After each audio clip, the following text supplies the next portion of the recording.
And now, from beyond our dimension, this is the JeffMara podcast. Here's Jeff. My guest is Jody Long, webmaster for the Near-Death Experience Research Foundation website for the past 20 years that provides support and a forum for NDErs and those who want to know about the afterlife. She has several decades of experience researching paranormal and related phenomena. She has written From Soul to Soulmate, Bridges from Near-Death Experience Wisdom, and God's Fingerprints, Impressions of Near-Death Experiences, which was the first book of its genre published in mainland China. Jody, thank you for being my guest today and welcome. Well, thank you for having me. I am very excited to be here. So Jody, how did you go from being an attorney into a near-death experience researcher? Well, obviously I started off being an attorney, but I've always been interested in paranormal since I was like 10 years old. My parents, they gave me an astrology kit and I just went absolutely nuts. You know, that's when you sit down and you do the little calculations by hand. So I was very good at math because I really wanted to know those angles. All right, but what was your first experience or interest actually into NDEs itself? I had never heard about the near-death experience. And I had done all sorts of things and reading and all, you name it. I had tried or at least looked into it or read about it. And then I met my husband in 1999. And after that, he told me about the near-death experience. And I kind of looked at him and said, well, that's interesting. Okay. You know, and then just knowing him. And then after we got married and, you know, all this website stuff, it's like, yeah, I get it. It is a big deal and it's extremely meaningful in people's lives. When did you guys start the Research Foundation? Jeff started it in 1998. So he's been doing it for a very long time. And I'll let him tell you that story. But he found out about the near-death experience when he was in residency. And then he met an NDEer. And after that, he was hooked. He thought it was an amazing, he couldn't believe, he says, if this is true, then my whole paradigm of the world changes the way that I look at it. And so he went and decided he was going to research it and find out directly from the near-death experiencers themselves. How did you shift from being an attorney into being a webmaster? Well, he doesn't have a lot of color sense. And so in my mind, I said, you know, he's going to be going on a talk somewhere. I'm going to just surprise him and make it so that it's beautiful. And so I sat down and just started playing with it and came up with a very nice design. He was absolutely shocked, but I got to tell you, it's so much better now. Can you tell us what inspires you about NDEs? I think that what inspires me the most about NDEs is the ability to connect with people, because as human beings in a three-dimensional reality, we don't normally see that we are connected to everybody and everything. And to me, it's so important to understand that we are connected. And that part of us that is connected is also connected to God. It's connected to the universe. It's connected to all of it. And so to me, to realize that we are just, that we are part of this grand, beautiful, wonderful world out there, that's exciting. And you're here on Earth, you've got all these stresses, all these troubles, all this just chaos. And yet, you know that if you're centered in your soul, if you're centered and you understand this connection with everything, you are so much more. This stuff down here doesn't really matter anymore because you're connected and you're not alone. You're not isolated. You are totally one with the rest of everything. You're an attorney and you're probably more experienced in critical thinking skills and looking at evidence. Can you tell us about how you look at NDEs wearing that hat? I think it's really important to have a basis in both the paranormal world and in the world of science and reality, because those things that we observe, they're repeatable, and that's the basis of science. And so when you are looking at things, like somebody will say something that, well, you might have seen it in a near-death experience, but basically what you're looking at is you're looking at the bell curve. And when you see that bell curve, you'll notice that there are some experiences over here, but they're not normal. They're deviations from the middle. And so one of the things that you have to realize is if somebody says, oh yeah, well, they saw a UFO in their experience. Okay, well, how often do you see that? Is this representative of the median? Is this what most people experience? And you would have to say no, but it is within the scope of possibility. So it might sort of be, you'll see things in the near-death experience that, well, maybe they did go outside of their body. Yes, they do, and they may see things, but how many people continue on? You're looking at what exactly is the near-death experience, where does it fit within the spectrum of all other experiences? Like, how similar is it to a dream? How similar is it to a waking vision? Or are there time differences? You're trying to fit everything into our world. You've got puzzle pieces, and the near-death experience gives us all the puzzle pieces, but it also gives us a lot more, because basically the brain, what we can think, or our soul, what we have experienced, all these things we are capable of creating. So yes, this is a tiny, tiny dimension, but you may want to know what exactly is out there. What is the basis for truth? Is there a heaven? Is there a hell? You've got all these questions because we're here on Earth, but the near-death experience will give you an answer, or at least point you in the right direction. So you'll be able to see all of it, or as much as it you can in a 3D brain. On the NDERF website, I believe you allow people to type in or upload their experiences. Is that correct? Yes, we do. We have a questionnaire. It's got over 100 data points. And from that, we're able to determine many different things. Like, for instance, if you go back into some of the history of NDE research back in the 70s, you're going to see things like the Weight Core Experience Index.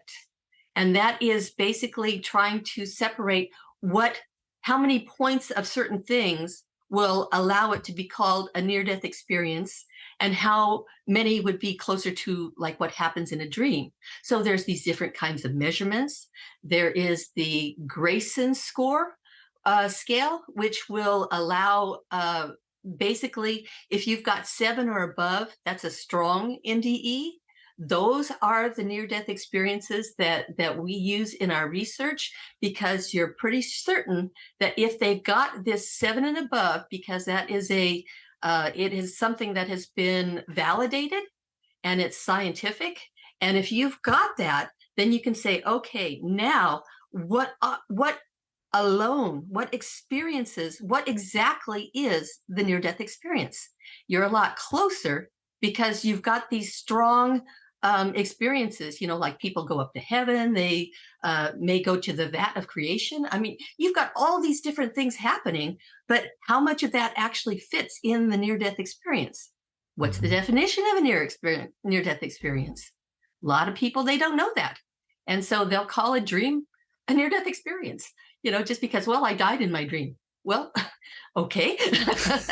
I think this is a great point that you touched on, and I don't know if you've memorized this data, but since we have many, many people watch these NDEs over and over again, can you give us some of the data so people can judge for themselves whether they feel like this was an NDE or not? Like, do you know the points on the Grayson scale or the one that you previously mentioned?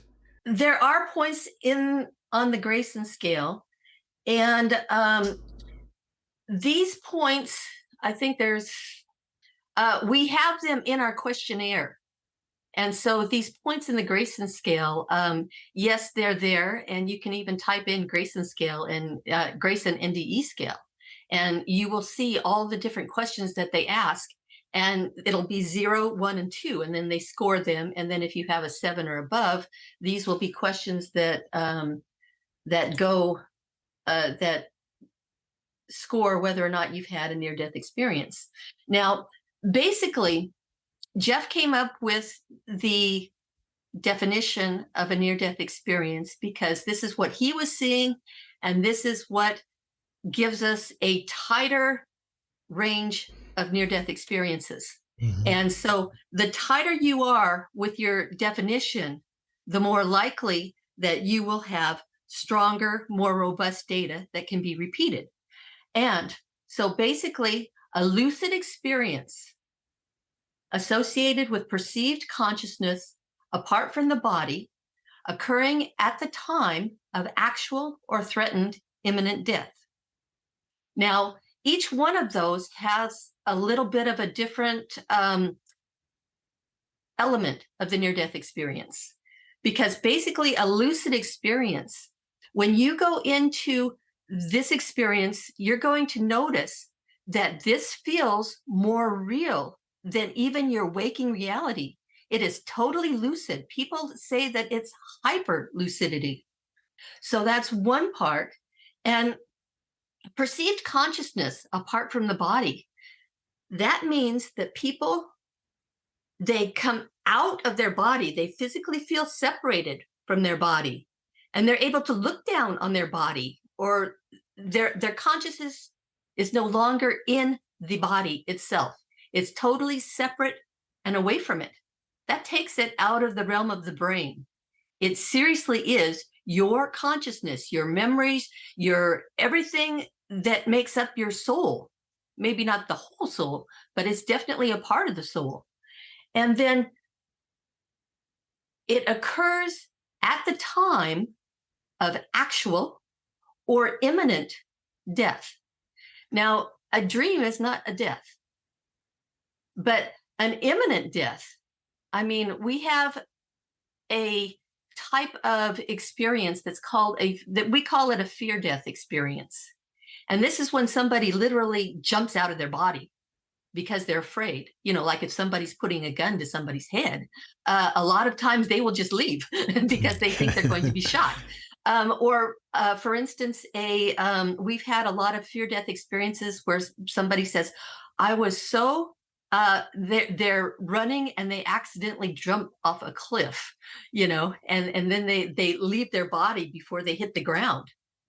These are all part of the realm of the near-death experience, but it's just a little bit different because they didn't die first, which is our definition of the near-death experience. And then they didn't come back to tell us about it. Obviously, if they're telling us about a fear-death experience, they did come back and they're telling us their experience, but it's not in this particular definition. Now, one thing that I really have to say, the near-death experience is, a lot of people get very upset if their experience is not scored as a near-death experience. Well, I know it was a near-death experience. Why did you do that? You know, they want to be part of that group. But there's a difference between a group of, there's a difference between what we experience, and there's a difference between science. And so what NDERF has to do is we have to straddle in between those definitions, because everybody's experience is meaningful, it's beautiful, or not, you know, if they've had a hellish experience, but these are meaningful things to them, and they know that there is something that their soul has experienced. But the problem is, many of those things, like for instance, if somebody goes into a coma, or if somebody has a heart attack at home, many times they don't have that requisite of science attached to it, but yet they know that it's real. It's part of them. And so the thing that we're doing is Jeff works in science. And if he worked in anything else, he wouldn't be believable. So what he's doing is he is fulfilling a role that needs to happen because he's putting the science of the near-death experience and taking it a little bit further into the paranormal, which you normally can't do. But what happens is what he's doing is he's able to say, okay, by using these repeatable results, I can show that this happens because it happens to all these people. It doesn't matter their age. It doesn't matter about their gender. It doesn't matter about whether they've got money or not. It doesn't matter if they live in Timbuktu. These are all common human experiences. And to be able to take it a little bit further, what you have to do is, I liken it to sort of like the soft sciences, like, for instance, psychology. A lot of times you can show by using a lot of numbers of experiences that people have, you can show that these experiences are accurate. You know, they use it to develop theories on how to treat mental illness. But you can still use the soft sciences, like in sociology. You can still use it in psychology. These are soft sciences to say, hey, these are things that people experiences. So are you going to call everybody liars? No, you're not going to. You're going to say, hey, this is a human experience. Therefore, it's real on some level. And these are experiences that these people have. You use the word consciousness out of body, I believe, and I just kind of put it simply as like an OBE, out of body experience, even though we're kind of talking about the same thing. And I think some people can have OBEs not due to to fear or trauma, but by definition, I would assume that to have an NDE, you have to have the OBE component. No, that's not necessarily true. Basically, what you're looking at is, yes, the out-of-body experience in the near-death experience is actually something that's like an end-of-life issue. So you're basically looking at something very different than, for instance, a meditation near-death experience, or a meditation out-of-body experience, or an astral projection. There's a lot of different types of out-of-body experiences that have nothing to do with being near death. Yeah, but I mean, by definition, to have a near-death experience, you still have to have the out-of-body experience? That's part of it? You have to have separation apart from the body. Now, is it an out-of-body experience? I would say it would probably have to be, but I have sort of a feeling that when you're closest to death or dead, because a lot of these people really are dead, and then they leave their body, this is a little bit different than somebody who still has a tether to their body. And you probably are able to go and see different things that you may not be able to experience in your physical body. But then again, since we're not doing a lot of research on, Robert Monroe, the Monroe Institute. Yes. He does, there are many people who do this type of science. But at the same time, it's a question that I would like to explore. Okay, where does the idea of an out-of-body experience, where does that come from in relationship to the near-death experience? We know it can be a part of it. Obviously, it's not the total part of it, but does it have something to do with being close to death? Or do the people who are part of the out-of-body experiences who are still tethered to their body, can they reach far? I'm sure there probably are people, like, for instance, the Buddhist monks. They can definitely do an awful lot when they're not in their body. Do you think the tether is only broken at complete death of the body, or can they be near death and still break the tether? I don't know. I've never seen it. So I have, I guess the sky's the limit. Some probably are, some probably aren't. The one thing that you can say about the near-death experience, you can't say everybody has this, and you can't say nobody has this, because, there's always an exception to the rule, always. Yes, that's so true. That's what makes it difficult for me to put the puzzle pieces together after listening to 500 is there's always an outlier. Yes, there is. How many NDE cases have been uploaded to your website? Well, we have over 5,100 experiences. Now, all of those are not, quote, NDEs. Some of them will be probable NDEs. Some will be possible NDEs. We have started with the spiritually transformative events because I feel that a lot of people have these types of experiences which are close to the near-death experience. But if you don't make people aware of these experiences, they won't be able to tell the difference between one or the other. But they're all kind of like a continual spectrum. And each one has something very valuable to contribute, not only to science, but to our personal lives as we live them. Have you gone through and read every one of those? Pretty close. It's amazing. Yes. And Jeff has too. That's fantastic. Within your website, do you separate the information and create some kind of database that people can research all these experiences? We have a little bit of one. You can put in, for instance, if you want to do NDEs that have the word love, yes, that will show up there in one of the databases that is actually on there. It's not quite as useful as we would like it to be, but I am currently working with a fellow to try to get a searchable near-death experience website. But what's really cool is I want to be able to include not just the near-death experiences, but I want to have all the other experiences from the after-death communication website and from the out-of-body experience website.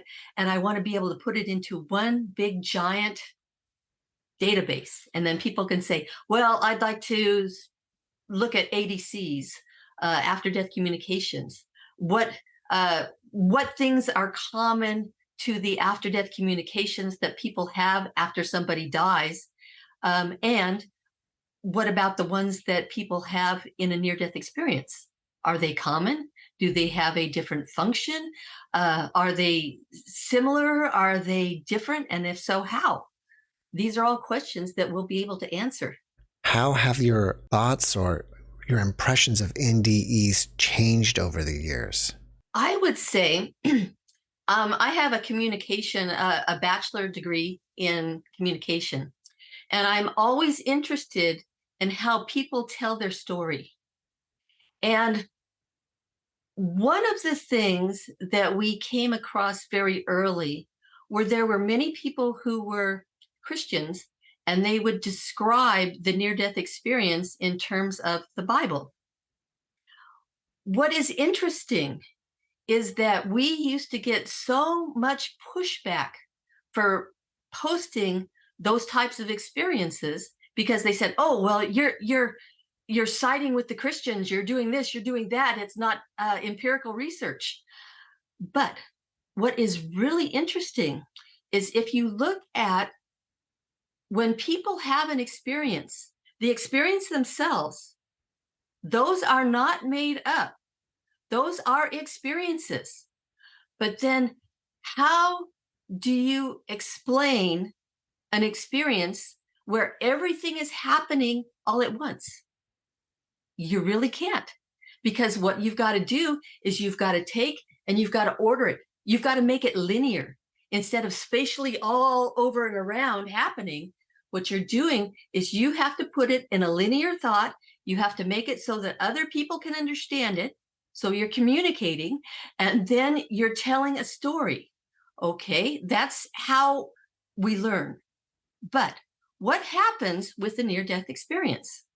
Basically, if a person is used to for instance, if they're like being a fundamentalist and they want to talk about the NDE to another fundamentalist, they will use things very similar to the Bible. They'll just use Bible verses. And so, yes, it will come out when they're explaining things that this is a Bible thing, you know, and it may come out that way, but this is how they tell the story. So that doesn't negate the near-death experience itself. This is just how they say it, and this is how they communicate it. So I think it's very important that, or another thing that people may not understand, it may be very hard for somebody who's had a brain injury. Now, they will be able to remember this near-death experience almost like a flashbulb moment. I mean, it's like, boom, and they live it over and over and over again. Sort of like PSD, TD, but not really, because there's love, there's peace, there's order, there's all sorts of things that are involved in the near-death experience that is not part of the brain. But when people go through these types of things, they can remember it, and they'll be able to sort of speak it to somebody else who can write it for them. But the actual, it's very hard and very difficult for many people to be able to explain these things to other people, just because it is so outside of our human reality, our 3D reality. If you don't mind, I'd like to ask you some of your own personal theories and ideas. For example, what do you think God is? Because I'm sure you've had NDErs say, I saw an old man with a beard, or all the way to we are all God, cumulatively. Where are you at on God? Well, the first thing that I would say about God is that we can only have the smallest approximation of God in our three-dimensional brain. And to say that we know all about God is just ludicrous. I mean, God is everything. And I mean everything. He's everything. He's nothing. I mean, he is just so vast that there's no way we can comprehend him in our three-dimensional brain. And I think that even the NDErs, when they go to a fourth dimension or greater, they can't understand God. So basically, you have these little parts of God that we can glimpse in the near-death experience. Now, my personal thoughts on that, I think that we see God as we can comprehend God. And so many people who see God as a person, that's how they comprehend God, and that's how they understand God. But yet, as you keep reading, as you keep learning, as you keep expanding your own awareness, you're going to find that, from what I can tell, I think that God is actually a force. I think God is a creative force. But yet God is also a person. I mean, because that's how we comprehend God. So to me, it's like I look at for instance, Jesus. I look at Jesus as being the personification of God, where we can understand him because he's a person. But yet God is something so much further above that. We're not going to understand it in our lifetime, or maybe not even in the in-between lifetimes. What are your thoughts on reincarnation? And if you believe in it, why do we keep coming back over and over again? Reincarnation is a very interesting thing, because you've got many theories that people have talked about. One of my favorites is Diane Cannon. And Dolores, excuse me. It's Dolores Cannon. Yes. I was thinking, isn't she an actress? No. I'm talking about Dolores Cannon. Right. And she was probably, in my estimation, I think she's one of the great forerunners of just about everything. And I know it sounds a little strange when people say stuff that has to do with hypnosis and with finding out certain things that may be channeled either from your soul or channeled from other entities.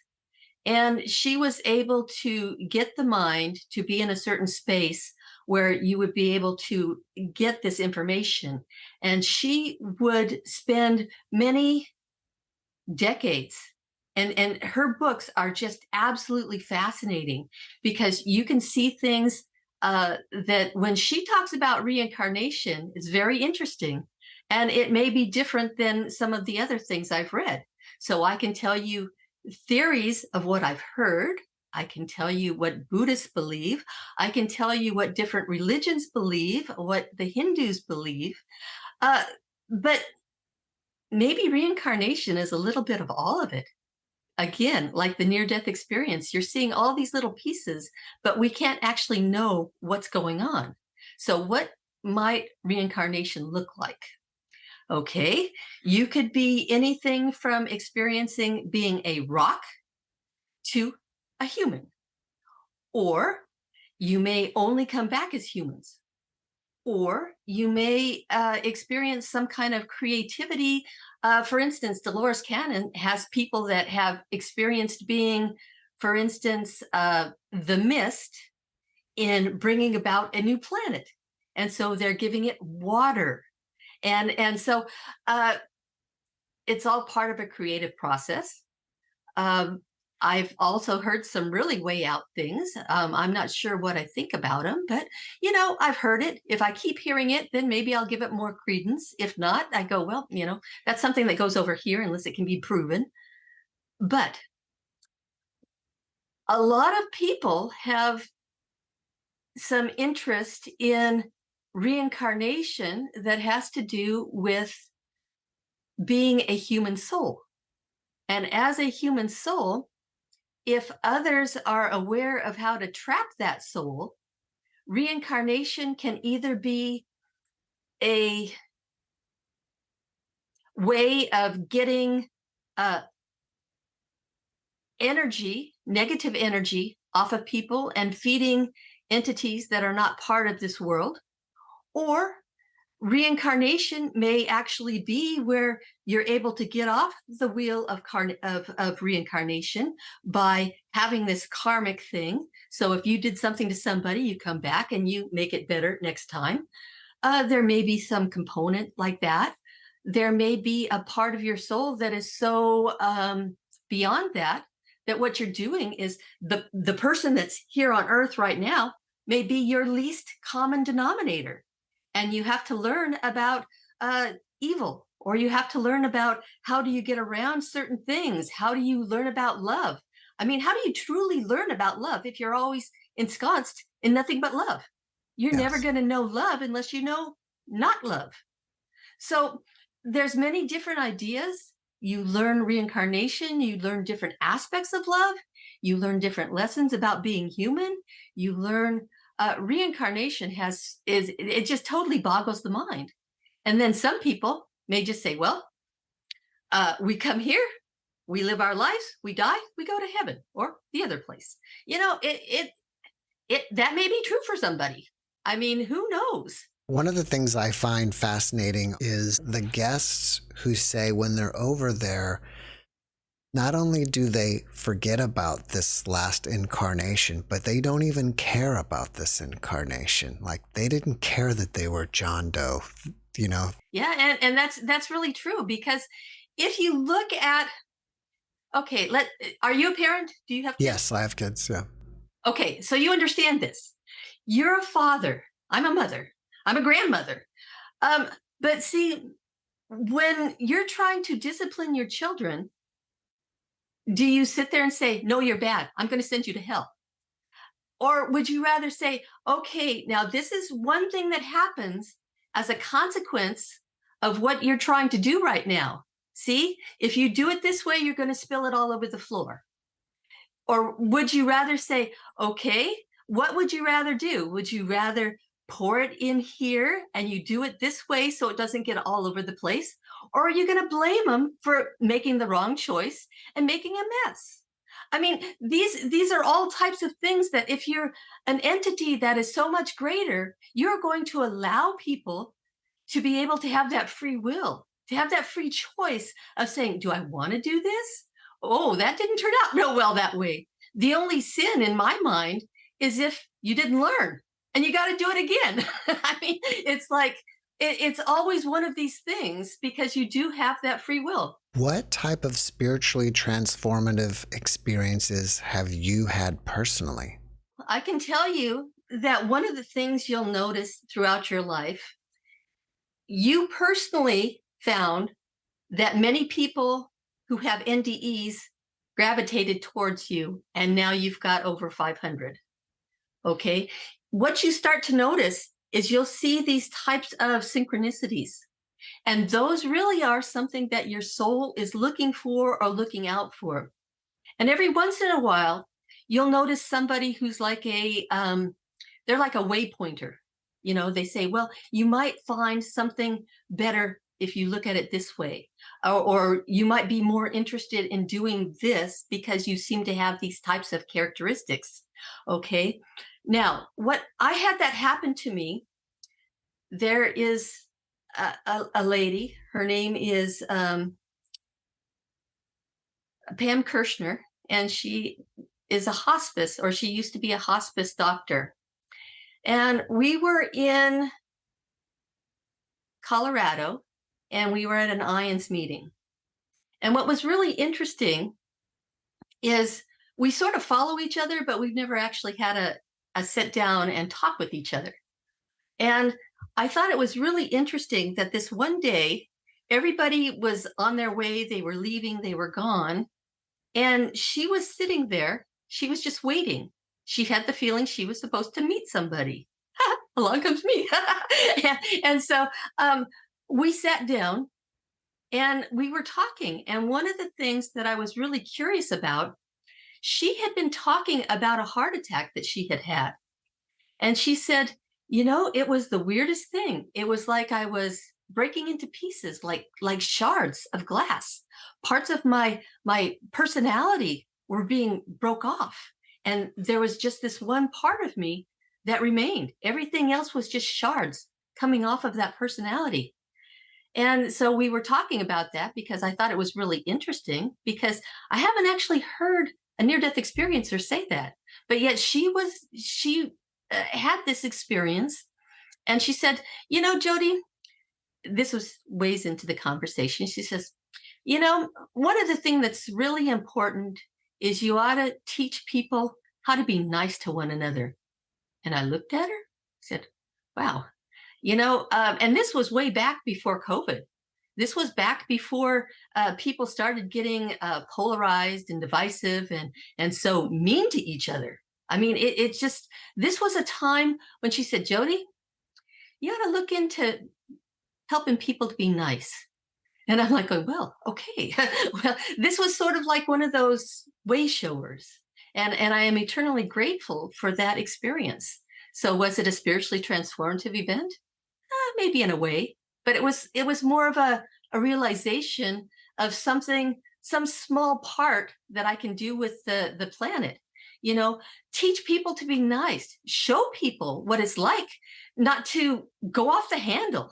You know, like I've had people come up to me and they say, well, you've had this happen to you. Why aren't you angry? And I'll just say, well, I don't think I have enough information. I mean, as long as you're coming at something from a rational perspective, if you're coming at something from an emotional perspective, you can be controlled. You can be directed. Other people will take that anger and say, take it out on that, or take it out on that person, you know. But if you're trying to be nice, you have the facts, you think about it rationally, and you never come at something from a place of anger. And to me, I think that really is the next step in mankind or humankind. You know, it just really is where we need to be, is to say, okay, stop. Don't let the anger and those things, the negativity that we see in ourselves, we can be better than that. And you look at the near-death experience, you see love, You see stories about peace. You see stories about communion, being close with each other. I mean, these are just truly amazing. And, you and I will go up to the stars one of these days and we'll say, wasn't that fun when we had that experience and we got to talk to each other and remind each other what it's really like out there? I mean, these are wonderful stories. They're great. And they are a part of our history. They're a part of who we are. It's so interesting that you mentioned about being nice to each other, because overwhelmingly, so many people tell me that what they learn from their life review is that just small acts of kindness are more important, or way more than anything else. And that's really true, because small acts of kindness. Now, this is not being on, you're not being here and saying, hey, I'm going to do this so I can show my audience how nice I am. I mean, it isn't virtue signaling. What it is you say, this person is having such a hard time. Look at them. If somebody just walked up to them and gave them a hug, or if somebody, look, they're hungry, give them something to eat, or just one small random act of kindness. You put a little extra into the communion plate, or you give a little, or any small act. These are showing your true soul. This is who you really are.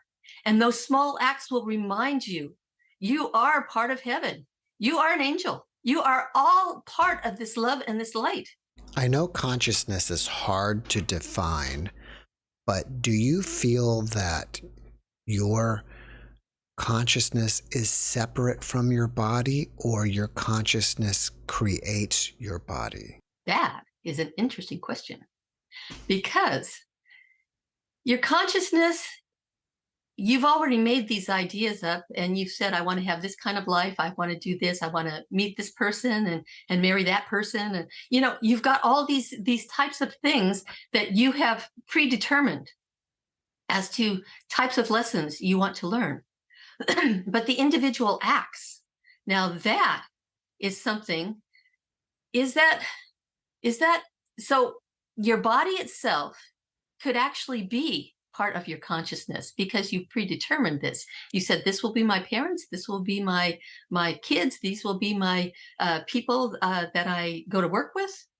All that kind of stuff is something that can be created by consciousness. But is the brain actually your consciousness? And I would say no, because your consciousness can be totally dead. It can leave your body in a near-death experience. You've got all your memories, you've got all your emotions, you've got all of your everything that makes you is actually out of your body in a near-death experience when you're dead. So the brain obviously cannot be that part of your consciousness. It just, if it was, let me give you an example. One time I had a kidney infection. I didn't even realize it was a kidney infection. And I was shaking so bad, and I was actually in the emergency room, and my body, it was shutting down. Now, why would it be that when I'm getting ready to die, if I would have waited even a couple of hours later, I would have been dead. But at that time, my body was saying, I couldn't carry a cohesive thought. I couldn't track anything linearly. I could not do it. But yet I felt my they call it a reptilian brain. It's the brainstem. But I felt tremendous sadness. I couldn't enunciate to you why I did, but I know what I felt. And so I would say that these people that say you can have a near-death experience, and because this really is a consciousness experience, it's not a brain experience. And so you can have these spiritual experiences that are not part of the brain, yet you have to have the brain to be able to remember it. And what I think happens, I think that we have certain It's called a piezoelectric. That means it's light. It is light triggered. And light is what you notice that you go through in the experience, in the near-death experience. The first thing you see is light. And so why could it not be that it is the light that triggers the near-death experience memory? And that is where the seat of consciousness may actually be. It has something to do with memories and light. And that's sort of like an interface that allows it to be able to communicate with the spirit. I'm sure you've had many people tell you or write down on your questionnaire that they went through a tunnel. Do you feel the tunnel experience is the action of the spirit or soul leaving the body, or the spirit or soul moving from one realm to another? I think that's possible.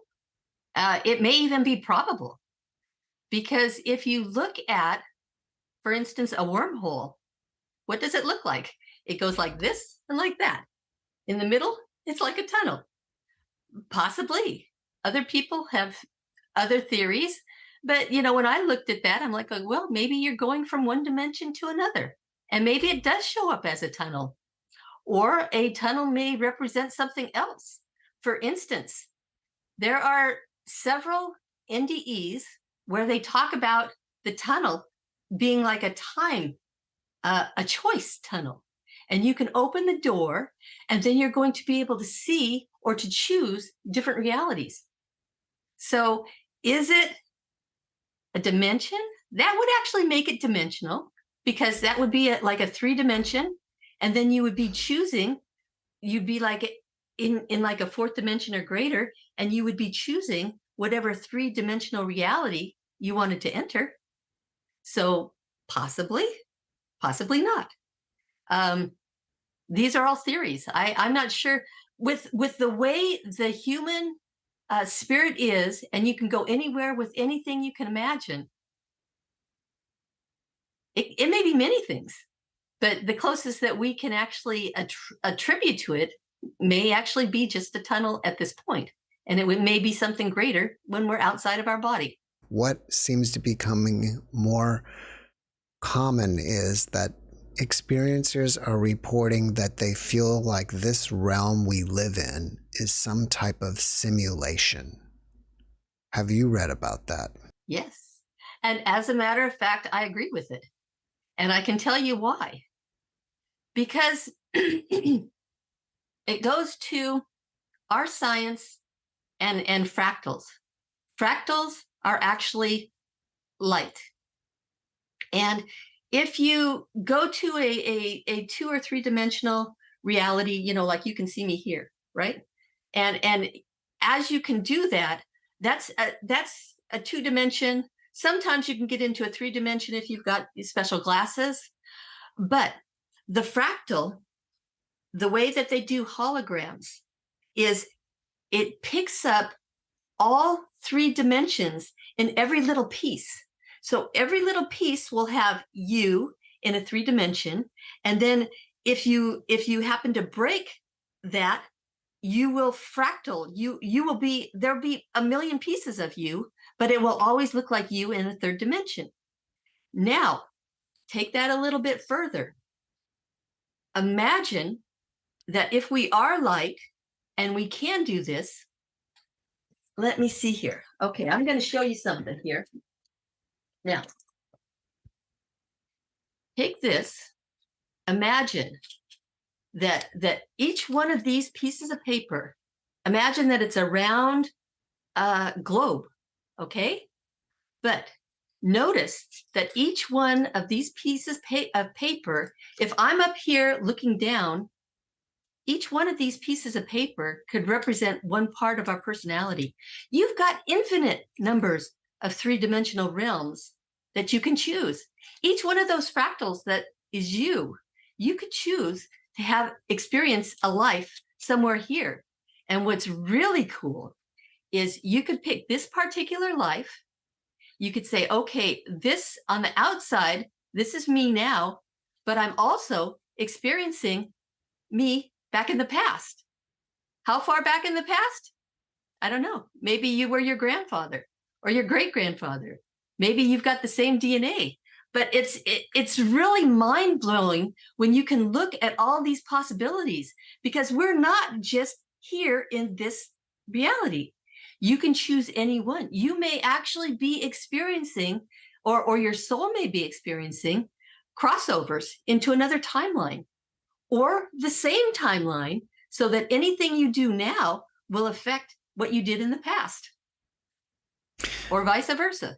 A significant portion of the near-death experiencers report to me that early on in their NDE, they wind up in a room, like a waiting room.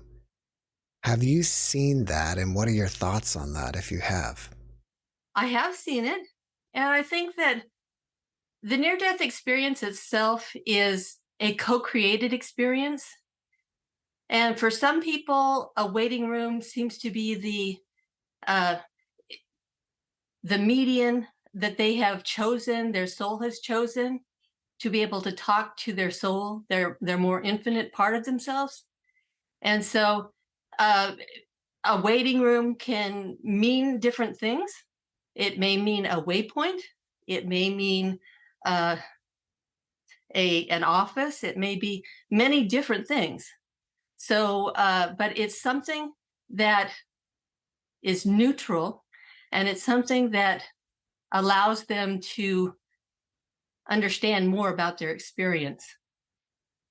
You know, like for instance, Jesus appearing in a business suit, you know, and the guy says, Jesus asked him, he says, well, would you have believed me if I would have showed up in sandals and a robe? It's like, well, he says, no, you make more sense here. I'm seeing more often that some near-death experiencers encounter aliens during their NDE. Do you see that? Some have, but remember I talked about that bell-shaped curve? The people who see aliens or describe them as aliens is a very small amount. So while it's in the realm of possibility that they may be interacting with aliens, this is something they need for their spiritual growth. What about going to alien planets? Some people have. Again, I think that you can basically be or see or do anything, but when you're dead and you're getting ready to go to the other side, or even if it's just an experience that you need to continue because you know you're coming back, some people have choices, some people do not. But all of these experiences are something that they need.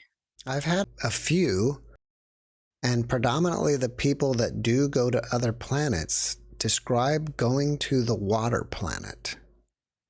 A planet that's entirely water, and you know the people or the beings there are fish-based, fish-like beings. Have you seen anything like that? It wouldn't surprise me. I mean, I think that there's a lot of people here that are probably from different planets. So it doesn't surprise me at all. Have you ever seen an alien or UFO? Yeah. My sister and I, we were outside, and we were, I was in high school, and we had like a hedge. And so the bottom part of the hedge served as one person's court because we were playing badminton. And then the upper side was served as the other person's. And we were just sitting there, my sister and I, we were playing. And then all of a sudden, this thing, it just kind of, and it was right above us. And we're like, going, you know, we were yelling and screaming for Mom to come see. Mom, look at UFO. And by the time she was able to get to the door, man, it was gone. It was like, out it went. And so, yeah, we did see it. I mean, both of us, it was pretty interesting. I've never seen anything move that fast or anything like that before. That's amazing. So you have 3 different websites, right? Correct. One of them is NDERF.org. Correct. And then can you tell us the other 2? We have the After Death Communication Research Foundation, ADCRF.org. That's for after death communications where somebody dies, or something that happens, an event that happens right before dying, and a person experiences that with another person, and the person on the other side will communicate with the person who's living. That's one type of, that's the after-death communication. Now, the OBE website is oberf.org. It used to stand for Out of Body Experience Research Foundation, but we use it a little bit differently because it's everything is included in there, since the people have the darndest experiences. I mean, they have all kinds of experiences, and to just say we're going to do a near-death experience and an after-death communication is kind of silly, because there's so many more things that happen to people. So we just made it be a kind of a default for everything that's not a near-death experience or a after-death communication. Besides reading about other people's experiences on your websites, what else can people do there? We have many things. We also have the Facebook, so people will be able to.